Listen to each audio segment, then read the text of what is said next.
Covenants are an extremely important part of understanding the biblical narrative. And if you don't have a proper grasp on them, then you're truly just missing out on some mind-blowing and scripturally deep portions of the Bible and understanding God's rescue plan. And if you're wondering what's going on with this guy, we'll get to that in a minute. I mean, have you ever considered how much of the Bible is actually based around covenants? After all, the Old and New Testament actually mean Old and New Covenant. The words can be used interchangeably. In fact, you're a part of the New Covenant right now. The problem is that most people today don't really understand the importance of covenants and how it should affect their understanding of the biblical narrative and God's rescue plan, because covenants trace their history to like thousands and thousands of years ago, right? Leaving many of us unaware of what it meant then and how it should be applied to us today. And I have to say, as I was preparing for this series, I was just like, my mind was blown by some of the awesome things that I learned and connections that I made. So while the word covenant may sound very Christian to you and me, its roots are actually found in the secular world. A covenant was originally used as an arrangement between two parties, either people, nations, groups, whatever, where one or both made an arrangement under oath to either complete or refrain from completing specific actions that often had both blessings and curses attached in the agreement. Blessings to those who obediently follow the covenant, and curses for those who fail to fulfill their covenant duties. Think of it a lot like a contract, but where failure to meet your end of the bargain probably gets you killed.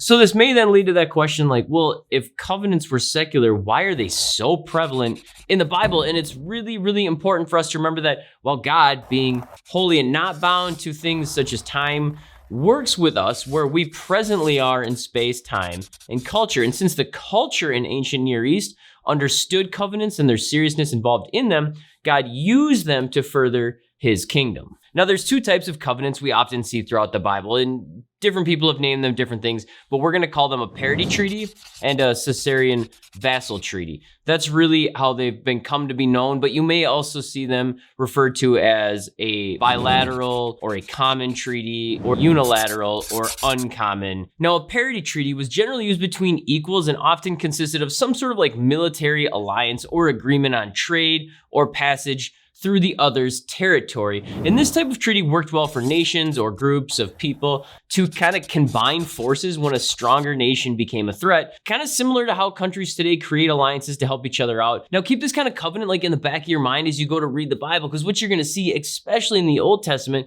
is this type of covenant take place between anywhere from like a couple people looking to profit from one another, or a covenant to stay off of each other's land, or maybe to pass through the land, all the way up to nations looking to combine forces for better protection against those massive nations that are constantly trying to oppress them. Now, the second type of covenant, and this is the one we're really concerned about and we're going to focus on, is the Caesarean vassal treaty. Now, this covenant is what we see between God and his people. And why is that? Well, because in this type of treaty, one party holds more power, and by more, generally like almost all or all of the power, and can seek submission from the other. And when we look closer at God's relationship with his people, we see this, right? He is clearly the more powerful being, and without him, we cease to exist. It's his land, his oxygen, his planet, so on and so forth. So throughout history, he has been the most powerful, and we see ourselves coming humbly before him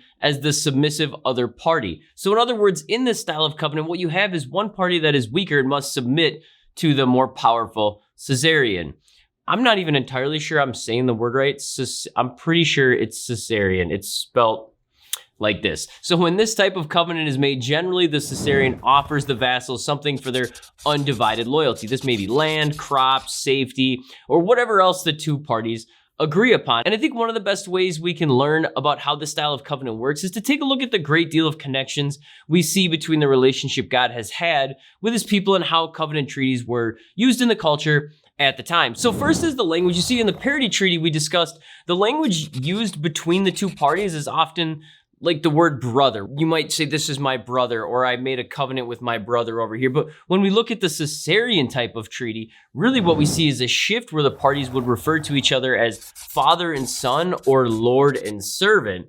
Now, when you think about it, that sounds rather familiar to how we often see God's people refer to him throughout the Bible, no? Now, second is the handling of the vassal nation. Everything was technically owned by the Caesarean. Like, if they didn't own it before, once the covenant is made, they pretty much own it because there's the realization there that they hold all the cards. They have all the power, right? But they generally did allow the vassal nation to maintain total control of their territory. In fact, as part of the covenant, the Caesarian would often give the vassal land and even allow them to have their own ruler. And if the vassal broke the treaty, however, the land would be taken back, which, if you think about it, sounds oddly familiar to God's covenant with his people Israel and gifting them the land of Canaan. Now, also with this gifting of land, the vassal would often pay the Caesarian a percentage of the production or money from whatever goods were made and sold from the land. Again, we see this with Israel giving God their first fruits of everything they have. Now, next was the clear understanding that the vassal nation was not allowed to have treaties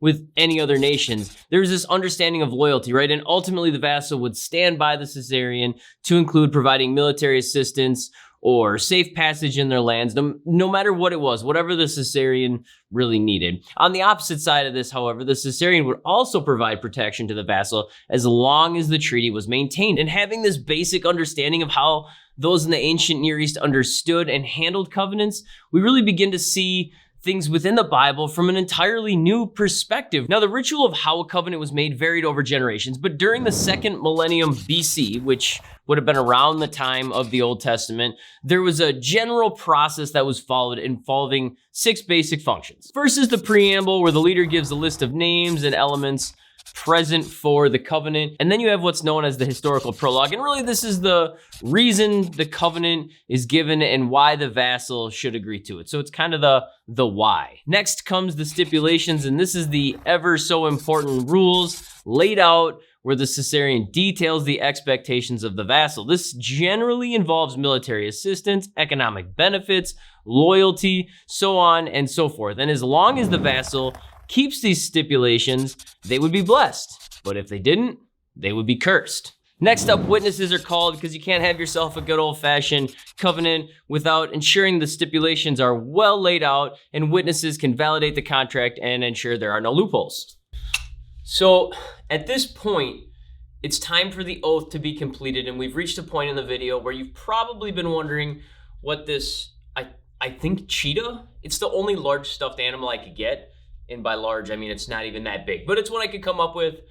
Thank you, IKEA, at least for having inexpensive stuffed animals. So the typical way you would solidify a covenant was to sacrifice a ritually appropriate animal.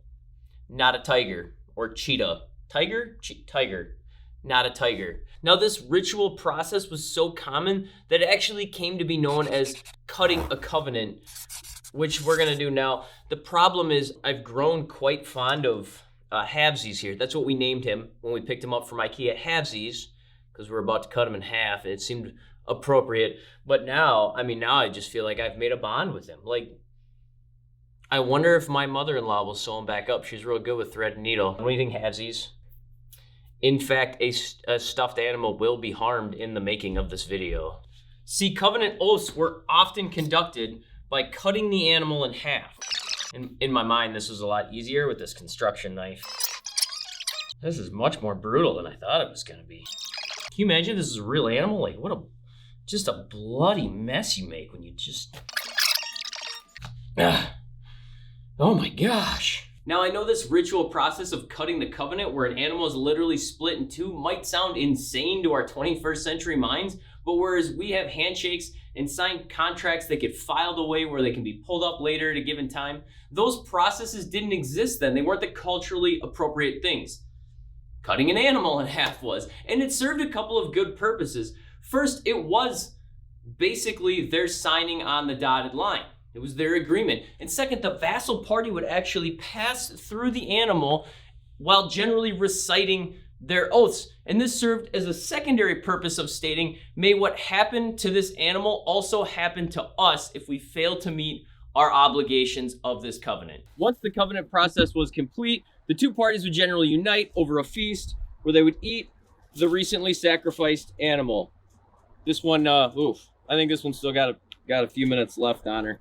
And then as a last step, is that too much? Once this entire process was complete, a written record was sent home with each partner for depositing into the temple of their deity and to be periodically read before the people. Now think about this concept for a quick second, because the traditional Moses story tells us that God wrote the 10 Commandments on 2 tablets, because apparently he couldn't fit them all on one. But what's much more likely is the 10 Commandments were written twice on 2 separate tablets. One to get stored in the Ark of the Covenant, that's starting to make more sense now, right? Which was in the temple, and the other one would have been left out for a periodic reading to the people.